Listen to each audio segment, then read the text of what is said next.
Hello, everyone, and welcome to today's webinar.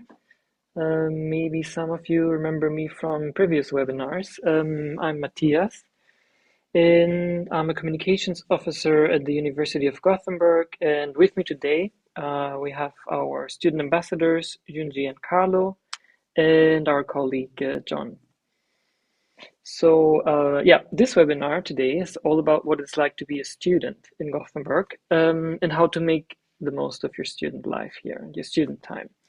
Um, in this webinar, there will also be an opportunity for you to ask questions in the Q&A, which will happen at the end of this webinar. And until then, we kindly ask you to wait with any questions, so please be patient. We will not take any questions orally, but you can, and there's no need to use the raise your hand function. So please save your questions until the end or write them down so you can ask them in the Q&A chat at the end of the session. And please also note that this webinar is mainly focused on questions about student life. However, should you have any urgent questions about, for example, admission-related matters, you can also write them in the Q&A chat, and our colleague John will try to answer your question if possible. All right. So what will we be talking about in today's webinar? We will generally talk a bit about what it's like to live student life here in Gothenburg, and what Gothenburg is like as a city for living. We'll also talk a bit about student associations and groups that you can join, and we'll also share some things that you can do to explore Gothenburg, some student-friendly places, and we'll also talk about food. Then at the end, as previously said, we will have a Q&A. Yes, okay, so let's dive a little deeper into this topic. Life in Gothenburg, and what it's like to be a student here. You might already know this from your own research or actually from our previous webinars, but Gothenburg is the second largest city in Sweden and one of the biggest cities in Scandinavia that is not a capital. And the campuses of the university are spread throughout the city, so as a student, you will never be far away from the city life. At the same time, the location of Gothenburg also provides you with easy access to the surrounding nature. And a lot of people say that Gothenburg is a great mix between city life, big city life, and nature, as well as between, being a bigger city and at the same time being a very manageable city that is easy to navigate, and at the same time not too overwhelming. But let's hear some more from first-hand experiences from our student ambassadors. So I think you should introduce yourselves. Sure. Hey, dear students. My name is Yoonji, and I'm from South Korea, and I'm in my final semester in master's course in global studies. And actually, I handed in my thesis, so I'm practically almost done. Thank you. And well, I love to go out and meet new people. So I tried to make a lot of both international and Swedish friends. So I'm going to talk about it. And I recommend learning Swedish, which is not necessary for an international student to live in Sweden for a limited time, period of time. But I definitely recommend learning the language when you live in a foreign country. And lastly, I really enjoy Swedish traditional events. Some of them are religious related events, and some of them are just more like Nordic culture related events, which might be very different from your experiences from your country of origin or the previous residing countries, which might be a very different experience. So we're going to talk about it more in the later section. Thank you. Hey, I'm Carlo. I'm from the Philippines, and I'm a first-year student for the International Administration and Global Governance program. So something about me, you can see it in the presentation. I love eating out, but well, here in Sweden, it's a bit expensive, so I'm poor here in Sweden. So you'll get to know more how I save up and how to make the most out of your money here in Gothenburg. And of course, I love to explore nature because it's cheap and easy here in Sweden. All right, thanks for the introduction. I'll just briefly talk a little about student associations and student unions in Gothenburg at the university before we hear more from you. Um, it is actually by Swedish law that students shall have the right to participate in preparing and making decisions that affect their education. And that's why we have student unions to administer this specific right. Student unions take care of students' interests, both regarding education issues, but also, for example, social environment. And at the University of Gothenburg, we have 4 student unions, Göta studentkår, Konstkåren, Sahlgrenska Academy Student Union, and the student union at the School of Business, Economics and Law. And they cover different study areas at the university. So the student unions are not just organizations that represent your interests, but they also run welcome weeks, mingles, parties, or other activities. And information about these types of activities for new students is usually always available on the website of the student unions, on social media, or on notice boards that you can find around campus. And if you have any questions, you can always contact one of the student unions. And you can find more information about student unions and a link to what student union would be the right fit for your study subject on our website. And an example of this type of activities that student unions might organize is a student buddy program that many of the unions organize.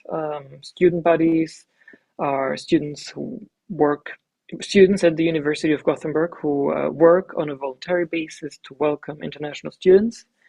And they organize different activities at the start of the semester and maybe even throughout the year. And depending on what subject you study, a different student union might be responsible for a buddy program that you can join. But you can also find more information about the different buddy programs on our website, and more information about signing up will be available closer to the start of the semester. And these different buddy programs, they are not organized or handled by the university, but by the student unions. So if you have any questions, you can have a look on our website and contact the student union.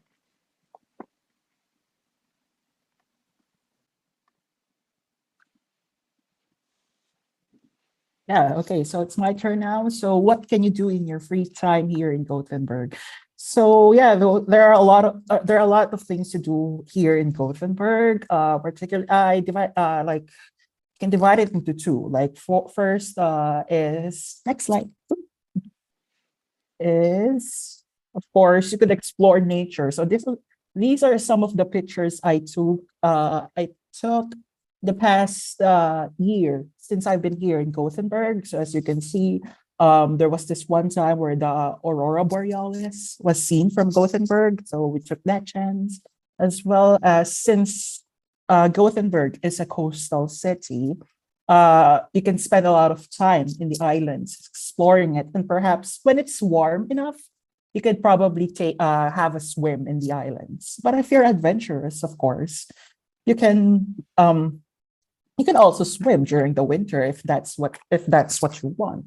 But then there's also another thing that you can do, and you can explore the city. So next slide. Will be my turn. So explore the city. So since, as Matthias mentioned, Gothenburg is the second biggest city in Sweden. And there are a lot of things to do as a city person. Me personally, I'm a very asphalt kid. I love nature, but I don't have much experience. I'm enjoying nature, like nature only. So actually that was my, I guess some of you might have chosen Gothenburg because of the good university and also because it's a good city. So in my case, being a big city was very important to live in. So we have a lot of museums, including city museums and art museums and natural history museum. And those are mostly low cost or free for students, and free for students every Friday. If you follow our Instagram account of the student ambassadors, you can find more information there. Our student ambassadors have guided our Friday free museum tour. And other important part of the city is parks. As we said, Gothenburg is a city, as a big city, but also has a lot of nature. Nature doesn't have to be like far away from the city, but inside the city, we can enjoy the parks. Actually, Slottsskogen is one of the biggest park I've ever seen. It's more like I even feel sorry for calling it a park. It's not a park. It's actually like feels like a national park. So you can go there, just chill, or take bicycle, or take your dog, or just enjoy the weather with your friends. And Slottsskogen is not the only place. We have Kungsparken, and also Ramberget, which is also Kayla's Park, and Hisingen's Park. We have like a lot of very big and nice nature reserved parks. And Botaniska is another really nice park. And also we have tourist spots. As a tourist, because first stage of our lives as a student, we are going to be tourists in a way, right? So we're going to enjoy our tourist spots. Like Haga is very famous for cozy cafes and touristic restaurants, and you can buy stuff as still when you're still like feel like tourists before getting so used to it. And second option is Liseberg, which is one of the biggest amusement park in Scandinavia. And I love Liseberg. It opens during the summer or summer time. It closes in the winter, except for the Christmas market. So you can just enjoy the attractions, or if you're not a big fan for attractions, you can enjoy the cultural events they hold there. A lot of concerts also are held, or small like events are held there. And Universium is another little bit nice attraction for animal or like nature lovers. And also we cannot forget to mention dine and drinks. Is Andra Långgatan is, we call Andra Långgatan or Andra Lång or Jantoriet, which is a place a lot of students go for like kind of cheap going out. So we just can have some chill pub tours or like pub quiz, which I love personally. They're both offered in Swedish and English. A lot of Swedish pubs are offering the pub quiz in English, so you don't have to worry about the language. And the party, yeah, there are some places where you can go, like lounges or grietas or yakida. These are names of some clubs, and they are usually just like for normal parties, but sometimes depending on the themes, you can just check it out on the social media. Sometimes places have like specific theme, like salsa party, or specific cultural theme, or specific weather theme, and then you can check what kind of events are they holding. And if you're not a big fan of like drinking or going out, then there are also normal events. Especially this year, actually, it's 403rd year of the Gothenburg City Foundation. But during the pandemic, they couldn't have held the event. So this year they are holding, they're offering a lot of events for the 400-year celebration of the city. And there will be a lot of summer events. For example, free concerts in the parks and in the outside, and a lot of like fairs and events that you can enjoy as a student for free. So I can't wait for those events. So these are how you explore the city. And if we go to the next slide, yeah, and also there are student-friendly places, mostly to study, right? So yeah, we have like every university, like almost every university campus, they have their own libraries. So you can study at your own library, but actually you have access to all the other university libraries, even though you're not from the part of the department. So I'm from the social science department, but I sometimes go to the business school library, or like the education department library, which are very nice and have very nice lighting. And you can enjoy the beautiful library. And also you can have, you have the access for the city library of the city of Gothenburg. And not only city library, you have access to the local libraries of your town. So not only the Stad, which is city library, you can just go to a small library in your area, and then you can borrow books and you can just chill there. And sometimes the libraries have like small local events about like swing dance or like book reading events. So you can enjoy those kind of events. And yeah, there are plenty of study spaces in campuses. So you can basically book a room, like a classroom, or a small studying like group work rooms for your group work or for your own study. And they all have the study tables with power outlets. So I guess Carlos will talk about a little more about the equipment. But a lot of school, or I can say every university buildings has kitchen and these equipments, so you can just hang out and study there, and you can have your own lunchbox, or some school buildings have cafeteria of its own, so you can stay there and study with your classmates and by yourself. Lastly, there are some cafes, including the chain cafes. There are not much Starbucks here, but we have Espresso House, which is Starbucks of Sweden. So you can just actually, I really like Espresso House as a chain cafe. It's the coziest place for a chain cafe. So you have free internet and bathroom, and of course nice coffee and nice interior since you're in Scandinavia. You can stay there, work and study, or just chill out with friends, which is like a cheaper option for students, which I recommend pretty much. So I'll hand it to the next slide to Carlo. Hey, so now we're going to talk about food. So how are you going to eat here in Gothenburg? Of course, first we have to discuss where can you get your groceries here in Gothenburg. So there are a lot of grocery stores here.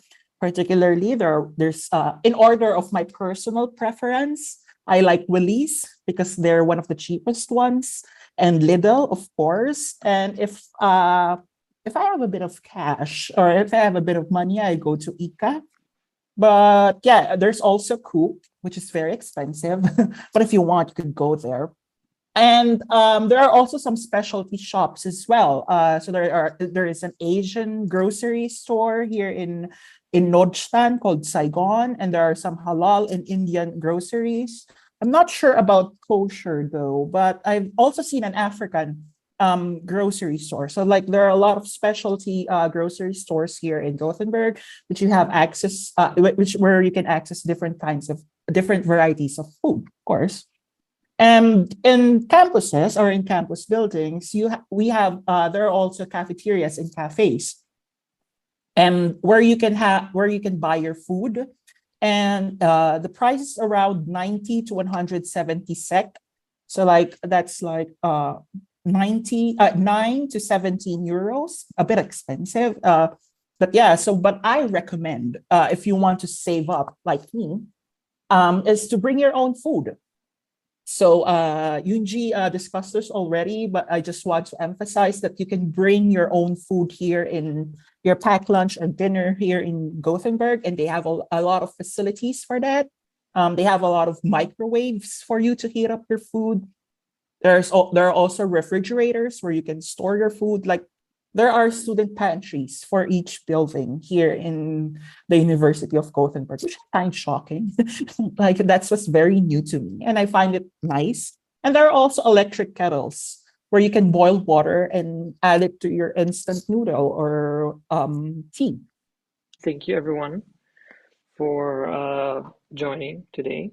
We hope that you got a better idea of what life looks like in Gothenburg and of what life as a student might be like in Gothenburg. And we hope to see you soon again, maybe at our next webinar, or in Gothenburg. So thank you for coming. Goodbye. Thank you. Hej då!